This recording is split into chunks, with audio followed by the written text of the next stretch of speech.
Señores estudiantes, sean bienvenidos a una sesión que corresponde a los cursos de preparación para examen técnico profesional de Universidad Rural de Guatemala.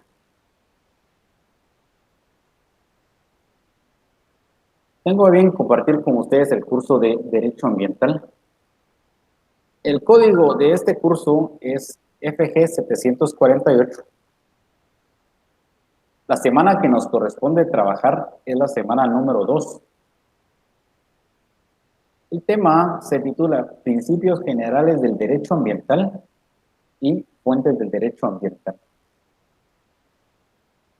Su catedrático, abogado Daniel Antonio Reyes Pérez.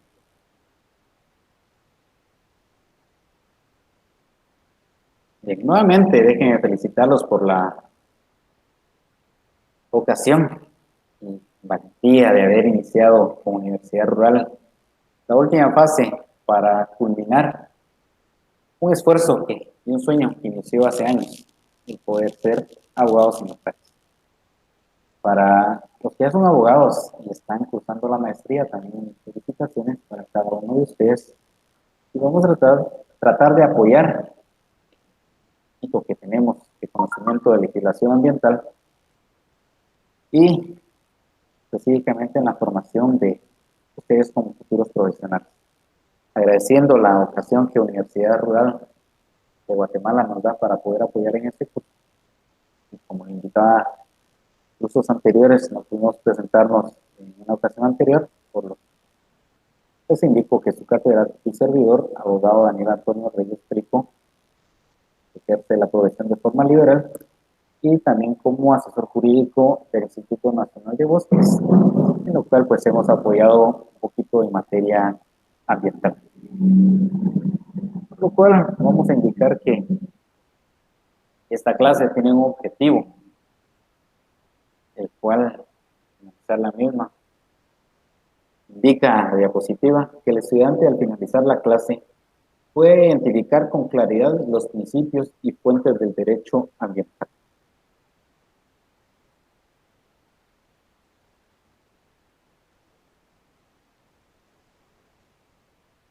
Vamos a empezar por definir qué debemos entender por derecho ambiental. Y derecho ambiental es una disciplina jurídica que investiga, estudia y analiza las diferentes relaciones entre los bienes naturales y la actividad humana, orientando la regulación jurídica de las conductas y actividades humanas respecto al uso, explotación y aprovechamiento de los recursos naturales, conservación de la naturaleza y protección del ambiente. Por eso que en algunas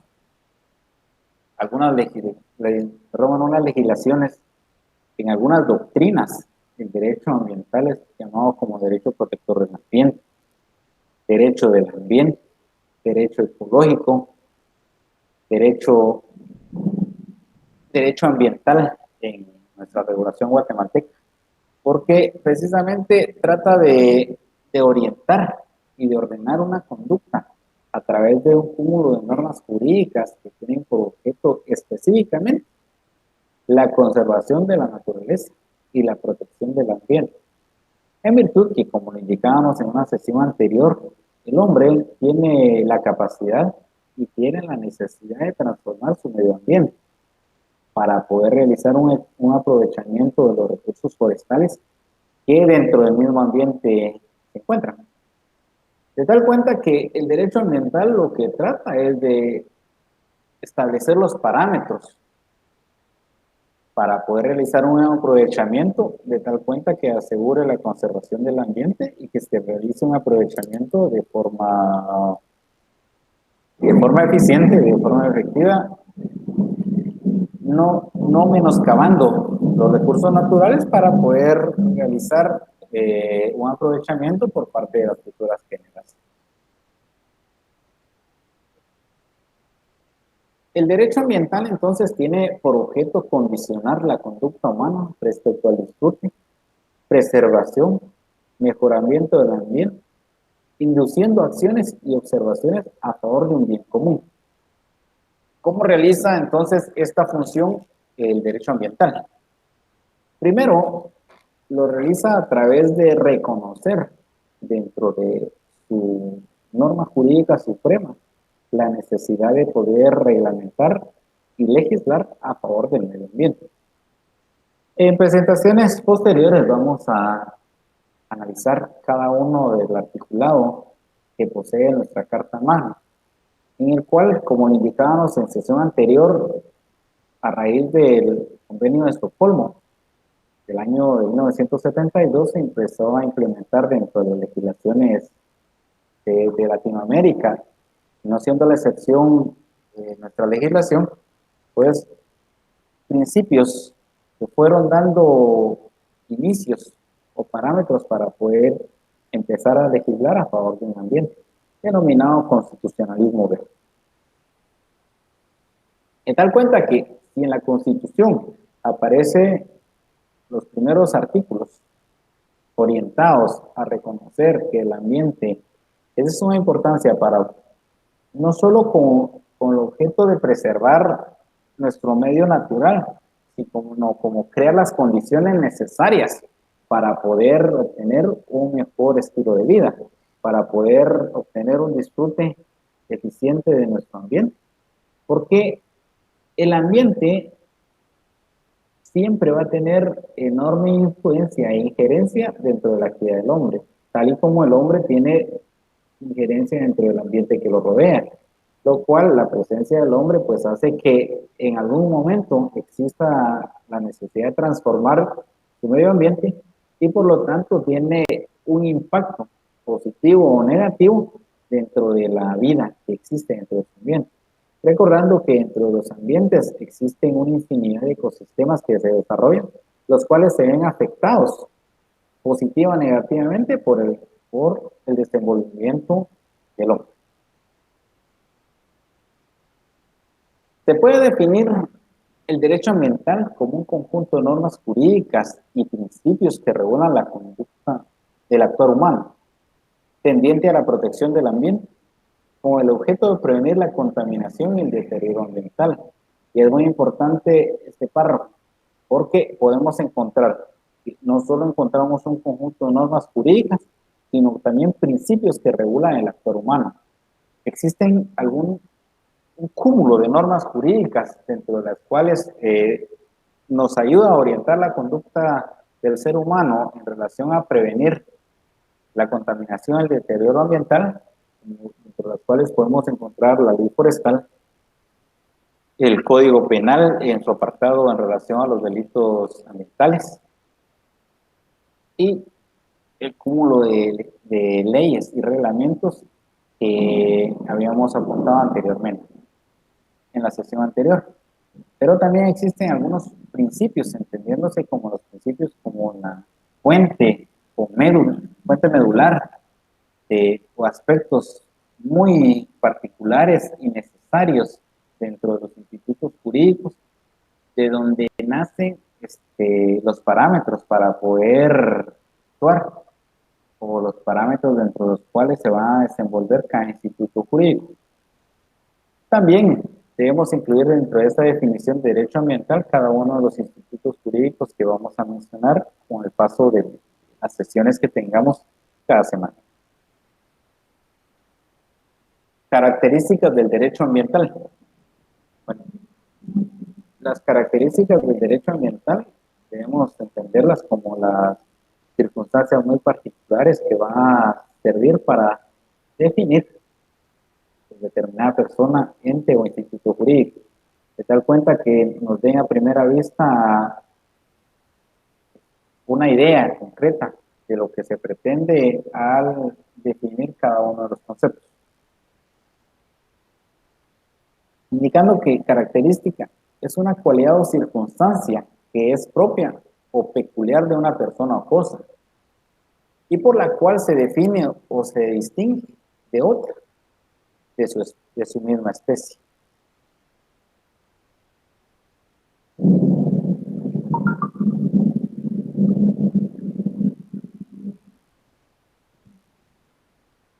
Bien.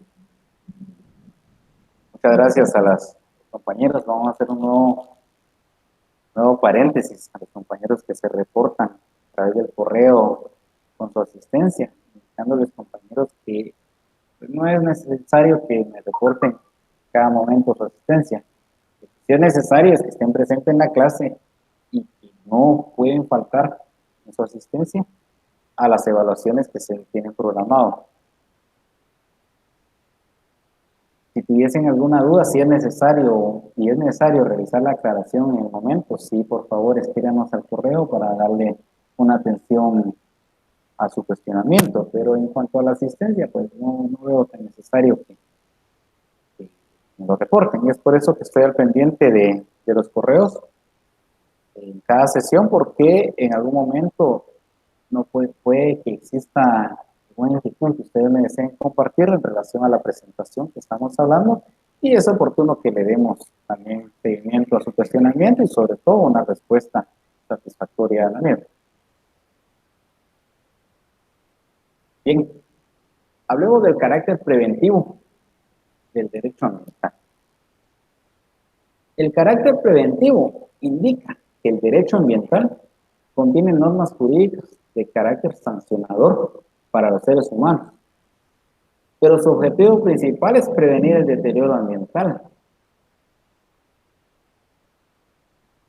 Permiten apuntar. ¿Eh? Por ejemplo,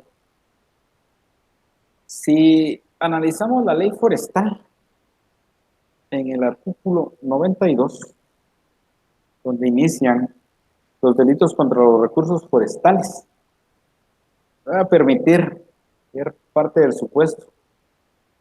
Dice, quien sin la licencia correspondiente talare, aprovechare o extrajere árboles cuyas maderas total en pie exceda de 10 metros cúbicos de cualquier especie forestal, a excepción de las especies referidas en el artículo 99 de esta ley, o procediere a su descortamiento,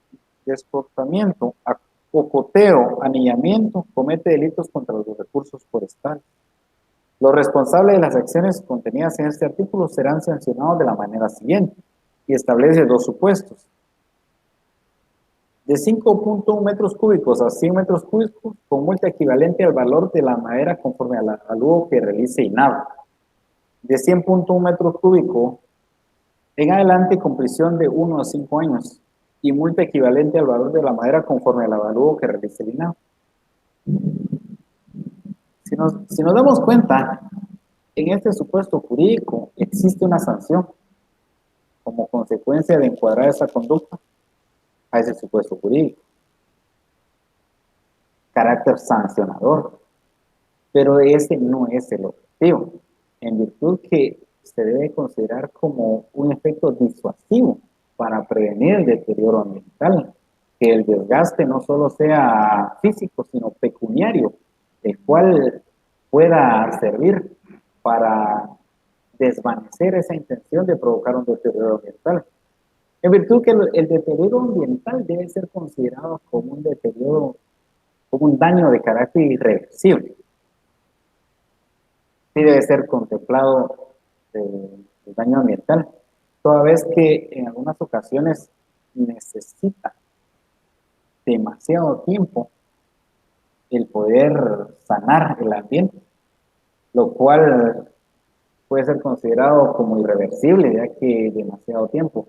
Imaginémonos que en un supuesto de estos se realice una tala de un árbol denominado rosul o un árbol de Guayacán, por ejemplo. En este caso, la reparación del ambiente tardaría alrededor de 100 años, lo cual se debe considerar como un deterioro ambiental irreversible. Entonces, este carácter preventivo no solo trata de sancionar, sino de disuadir la idea de las personas de cometer un daño ambiental. El derecho ambiental es interdisciplinario, porque el derecho ambiental exige el aporte de otras ramas científicas, tomando parte de estas con el fin de orientar e ilustrar el proceso de entendimiento del fenómeno ambiental. Acá necesitamos de la aplicación de las matemáticas, necesitamos la aplicación de la hidrografía, de la hidrología, del estudio de los suelos, muchas disciplinas que pudiesen aportar en algún momento o ayuden a clarear alguna situación que no tengamos claro, que un legislador, para poder orientar una legislación adecuada y darle respuesta a un fenómeno que esté flagelando el medio ambiente, pues debe existir eh, la necesidad de una explicación de forma técnica, lo cual es necesario poder reunir una serie de disciplinas o de ciencias que quieren orientar y darle solución a un problema o un fenómeno en materia ambiental.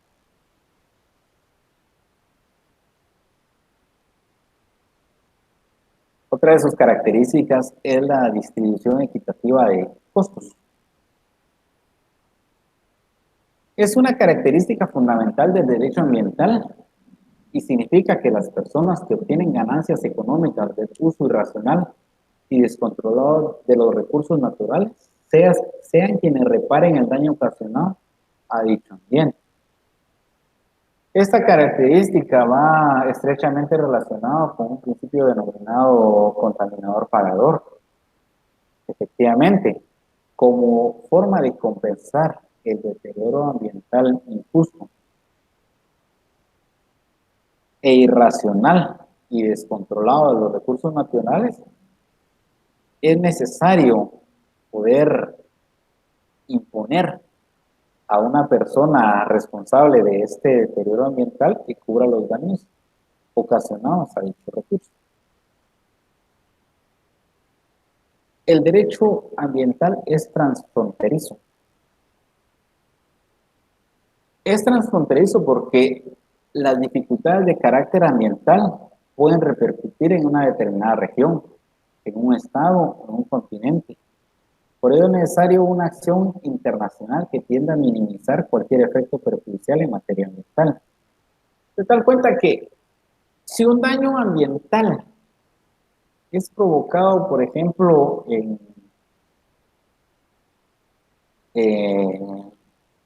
Alaska, en Siberia, en regiones en la Antártida, cual el deshielo está teniendo pues, un desarrollo acelerado, debe importarnos también a nosotros, debe importarle a las naciones vecinas.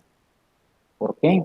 Porque el daño está siendo realizado en un lugar determinado, pero al final de cuentas las consecuencias de ese daño, estos van a afectar de forma global.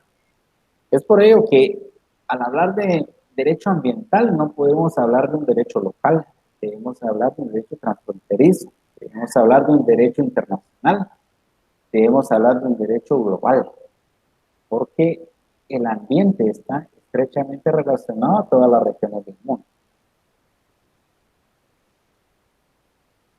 El derecho ambiental es dinámico. La evolución de la tecnología y sus aplicaciones pueden provocar efectos contaminantes, haciendo necesaria la actuación constante del derecho ambiental y la adecuación de sus normas a la realidad social. En virtud que el ser humano tiene la facilidad y la versatilidad de encontrar una forma de cómo contaminar.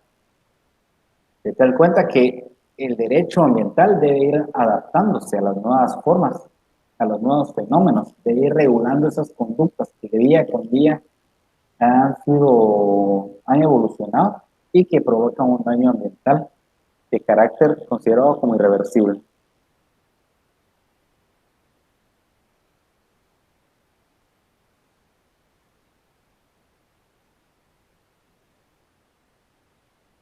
Bien. Vamos a atender una pregunta. Dice, ¿por qué a las grandes empresas se le otorga licencia para la tala moderada de árboles? Bien. Debemos entender como tala, corte de un árbol totalmente. Cuando hablamos de tala, es amplio. Se otorga, permítame.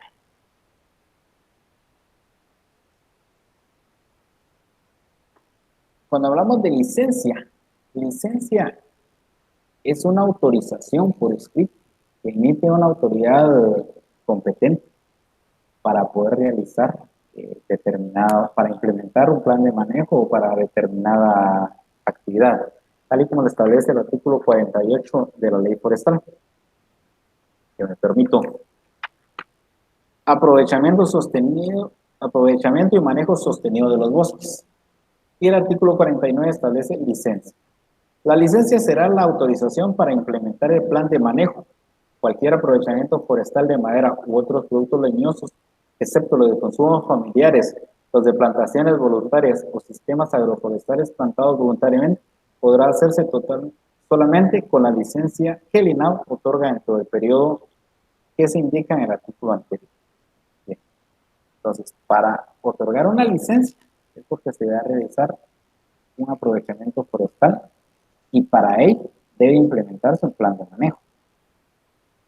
El plan de manejo contempla una serie de etapas en las cuales el usuario se compromete a realizar para poder devolver el equilibrio al ambiente, como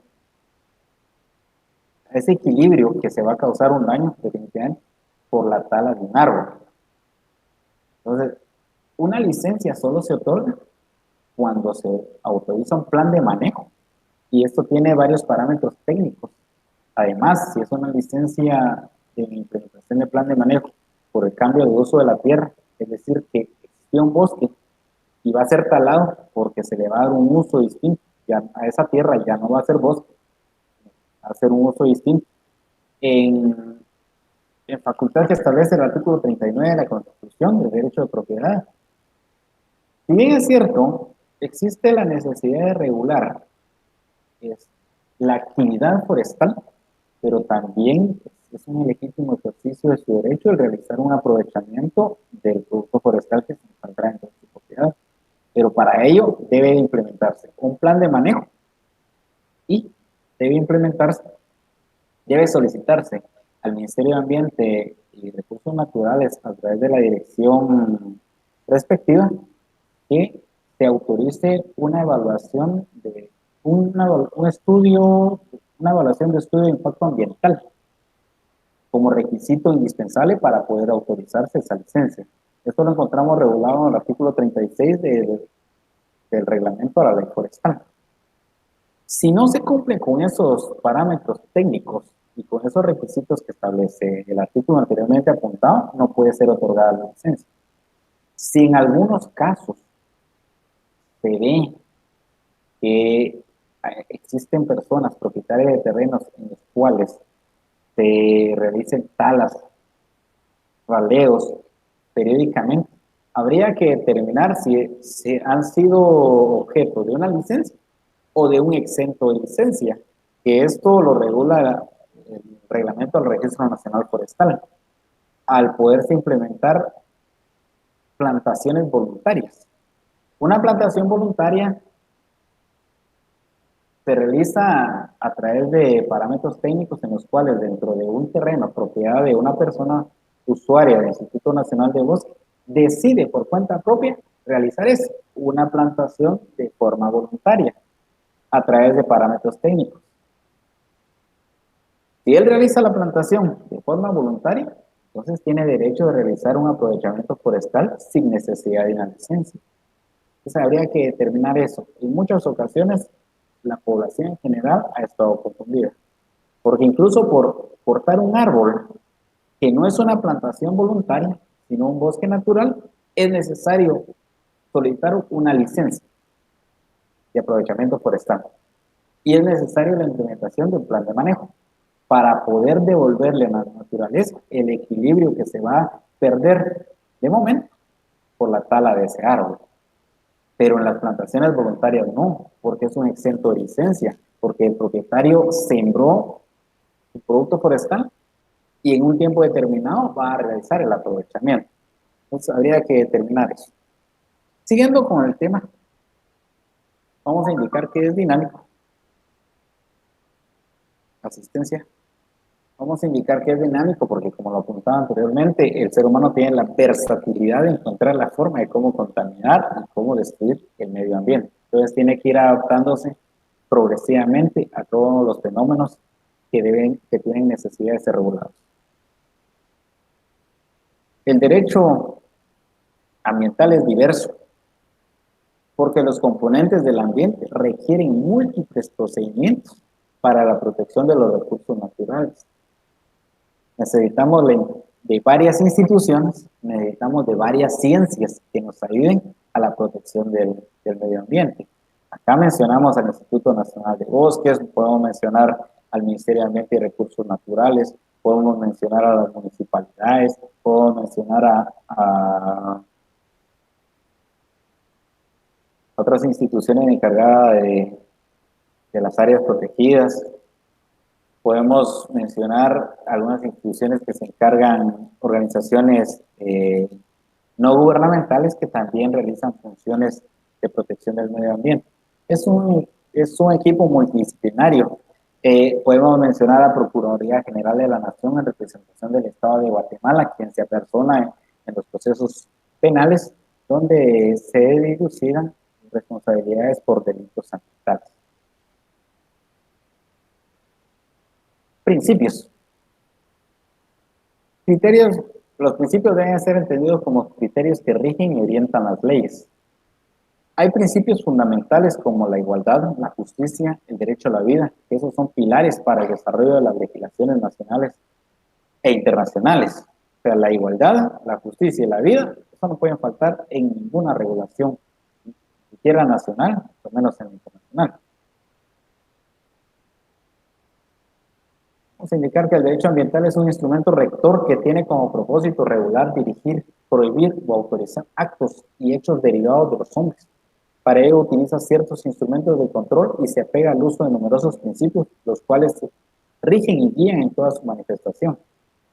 Estos principios, vamos a analizarlos, algunos, pero dentro de la doctrina están los principios de precaución, prevención, principio de quien contamina y daña paga, principio de responsabilidad objetiva, principio de participación, principio de acceso a la información, principio de introducción a la variable ambiental, principio de libertad en el uso de los bienes ambientales, principio de visión integral ambiental, principio de priorización, principio de conjunción, principio de aplicación de tecnología más apropiada, principio de multidisciplinariedad, principio de razonabilidad y objetividad, principio de provisión ad initio, principio de consentimiento previo fundado, principio de orden público, principio indubio pro natura, principio de cooperación. Y vamos a analizar el principio de prevención porque es uno de los principios fundamentales en materia ambiental, indicando que el principio de prevención implica la utilización de mecanismos, instrumentos y políticas con el objeto de evitar daños serios al ambiente y a la salud de las personas. Este principio debe ser uno de los principales porque de la aplicación específica de este principio no existiría necesidad de utilizar los otros principios, ya que a través de este principio estaríamos utilizando mecanismos, instrumentos y políticas que tiendan a evitar un daño ambiental. Tal y como lo indicamos acá, el principio de prevención es el más importante de todos, a tal punto de asegurar a algunos que si se aplica efectivamente los demás principios no tendrían razón de ser, pues su función básica es evitar y prever el daño antes de que se produzca. No necesariamente prohibiendo una actividad, eso es bien importante, sino condicionándolo mediante el uso de equipos o realización de ciertas actividades de control, de contaminación y degradación, como lo indicaba anteriormente. A una persona propietaria de un bien en donde exista un bosque natural, no se le puede privar del derecho de realizar un aprovechamiento forestal. Imaginémonos que Juan tiene un terreno y dentro del terreno tiene un árbol de cedro y él lo necesita aprovechar. No puedo negarle el derecho a que él aproveche ese recurso forestal.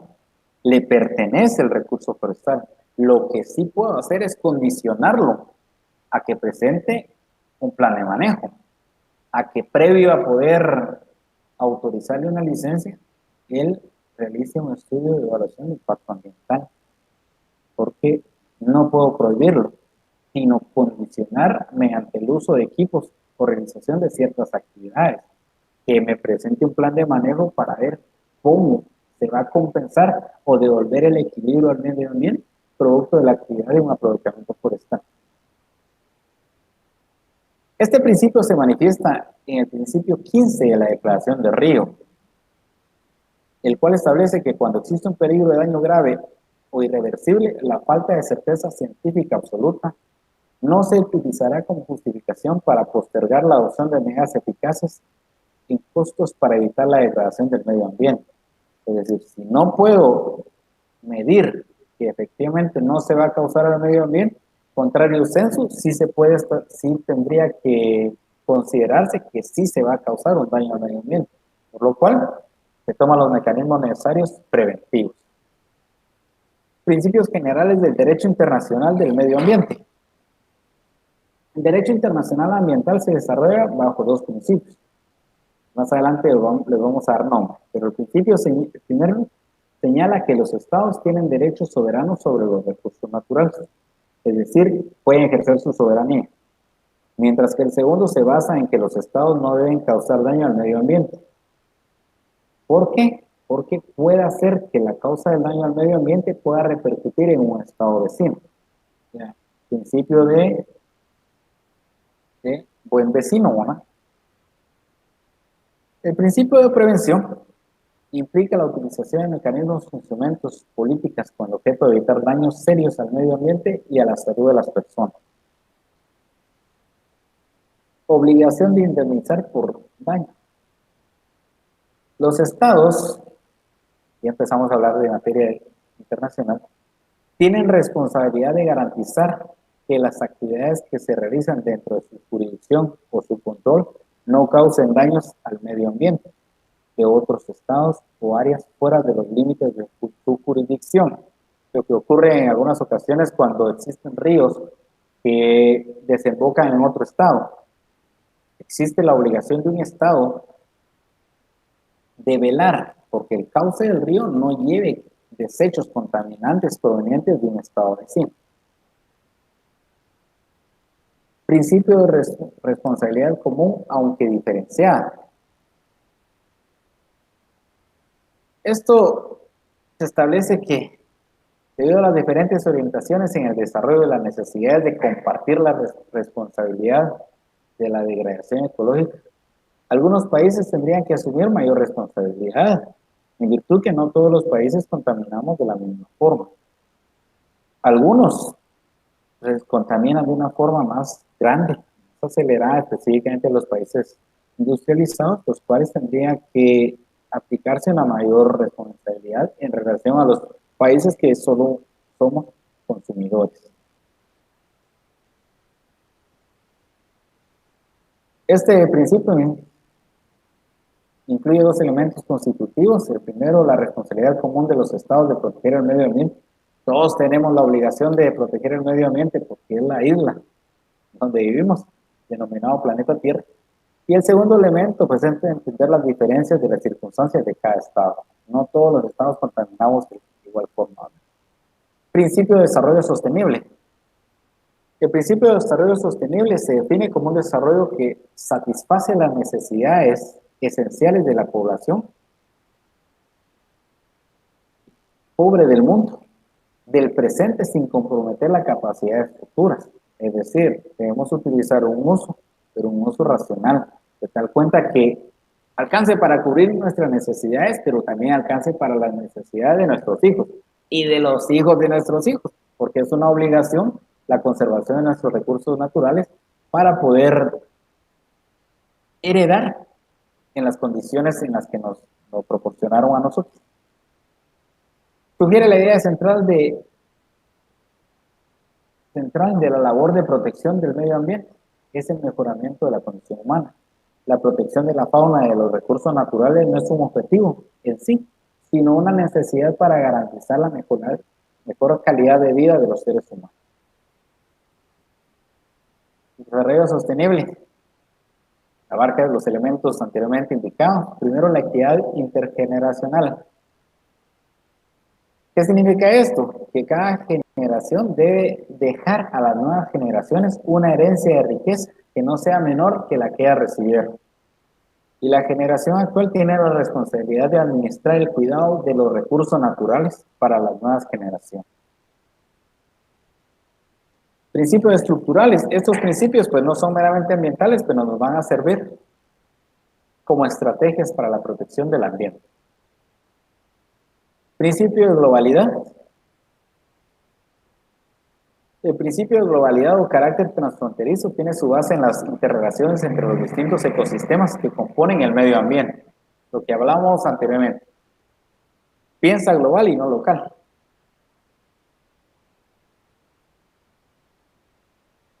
Vamos a adelantar. Horizontalidad. Los temas de carácter ambiental se caracterizan por afectar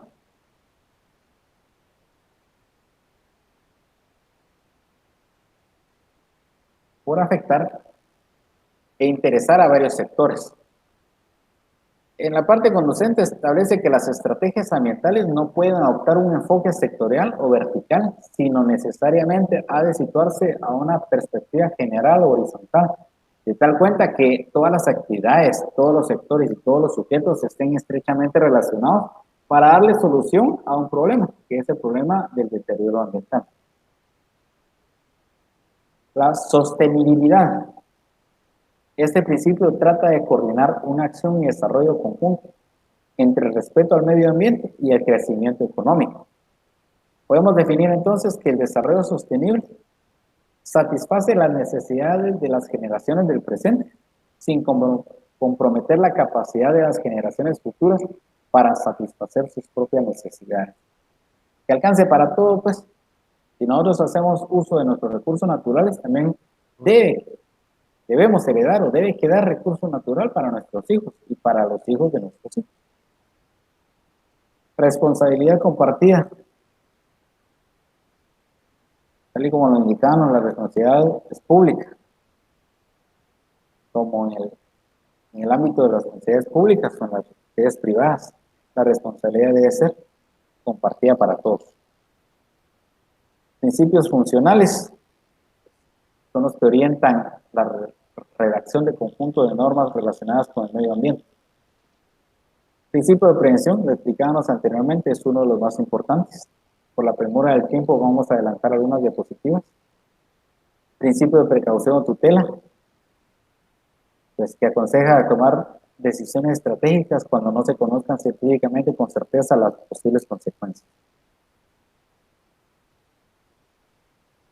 Principio de corrección de la fuente, debe atacarse inmediatamente o de forma más próxima a las fuentes para poder lograr un equilibrio efectivo.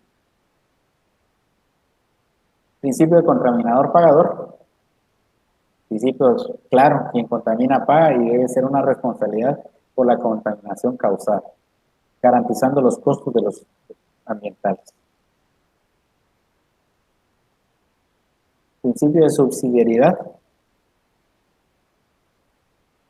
Pues tiene estrecha relación con el principio de corrección de la fuente y con la responsabilidad compartida y el de participación. Principio de participación tiene como consecuencia la necesidad de participación ciudadana de tipo administrativo en temas medioambientales. Fuentes de derecho, que es el siguiente tema.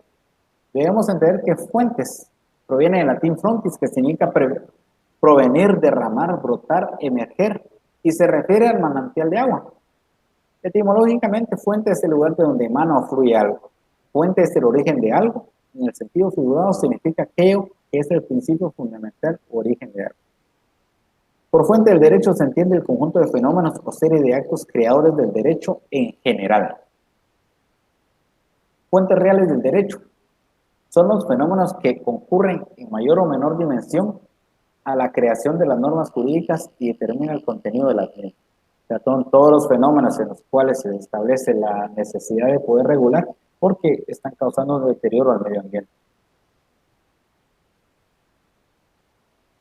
Fuentes formales del derecho. Fuentes formales del derecho, según Máximo Pacheco, son las formas obligadas y predeterminantes que ineludiblemente deben revestir los preceptos de conducta exterior para imponerse socialmente en virtud de la potencia coercitiva del derecho. La ley como fuente del derecho. La fuente formal del derecho más importante es la Constitución Política de la República de Guatemala porque es la norma de mayor jerarquía. La doctrina, que es el conjunto de opiniones que los juristas hacen acerca del derecho, se transforma en fuente formal cuando es aplicada para la fundamentación de las resoluciones judiciales. La jurisprudencia, que es la interpretación de la ley que hacen los encargados de la administración de justicia en los asuntos ambientales, auxiliándose de la opinión de los juristas, hacen acerca de dicha rama del derecho, naciendo así la jurisprudencia ambiental. Y la costumbre, que es la repetición constante y uniforme de las normas de conducta en el convencimiento de que ello obedece a una necesidad jurídica. Es utilizada en la resolución de situaciones jurídicas que tienen relación con el derecho ambiental en los pueblos indígenas porque esto mantiene una estrecha relación de armonía con los recursos naturales. Las fuentes históricas. Ha quedado establecido que el derecho también es un fenómeno cultural y estando sujeto a la sociedad a un desarrollo constante, el derecho no es únicamente de hoy, lo que ha venido, por lo tanto es importante poder darle un vistazo al pasado para poder establecer la forma en la que fue regulado en algún momento determinada conducta. Y el derecho comparado, que suele ser calificado como una disciplina o método de estudio, que consiste en una comparación de distintas resoluciones que ofrecen diversos ordenamientos jurídicos para los mismos casos planteados y para ser implementados en una legislación nacional. La legislación ambiental, pues, como habíamos apuntado anteriormente, la fuente fundamental del ordenamiento jurídico es la Constitución Política, el artículo 64 de nuestro ordenamiento jurídico, el artículo 93, derecho a la salud, el artículo 95, artículo 97, el artículo 119, artículo 121, artículo 122, artículo 125, artículo 126, artículo 127, artículo 128, artículo 129, artículo 142, y eso comprende la regulación, todo el articulado regulado en nuestra Constitución. Después de esta sesión es importante que resolvamos las siguientes interrogantes. 1. ¿Qué es una actividad antrópica? 2. ¿Por qué el derecho ambiental tiene carácter preventivo? 3. ¿En qué consiste el principio ambiental de soberanía? 4. ¿En qué consiste el principio ambiental indubio pro natura? 5. ¿En qué consiste el principio ambiental de prevención? 6. ¿Cuáles son los principios generales del derecho internacional del medio ambiente? 7. ¿Cuáles son las fuentes del derecho internacional ambiental? 8. ¿En qué consiste el principio de buena vecindad y cooperación internacional?